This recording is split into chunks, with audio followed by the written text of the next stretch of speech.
বলিউড আবারও হারালো এক পরিচিত মুখ। হঠাৎ করেই না ফেরার দেশে পাড়ি জমালেন অভিনেত্রী ও মডেল শেফালি জারিওয়ালা। কিন্তু মৃত্যু কি সত্যিই স্বাভাবিক ছিল, নাকি লুকিয়ে আছে কোনো অজানা রহস্য?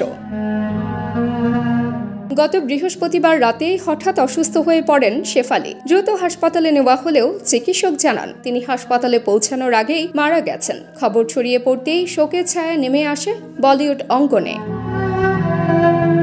মুম্বাইয়ের কুপার হাসপাতালে ময়নাতদন্তের পরও পরিষ্কার হয়নি মৃত্যুর প্রকৃত কারণ। প্রাথমিকভাবে ধারণা করা হচ্ছে হার্ট অ্যাটাকেই মৃত্যু হয়েছে, কিন্তু পুলিশের কাছে সবকিছু এতটা সহজ মনে হয়নি। তাই শুরু হয়েছে তদন্ত। পুলিশের ফরেনসিক টিম অভিনেত্রীর বাসায় পৌঁছে নমুনা সংগ্রহ করে। রাত 1টার দিকে ময়নাতদন্ত শেষ হলেও রিপোর্টে রয়েছে অস্পষ্টতা। তাই রহস্য আরও ঘনীভূত হচ্ছে। এটি স্বাভাবিক মৃত্যু নাকি অন্য কিছু?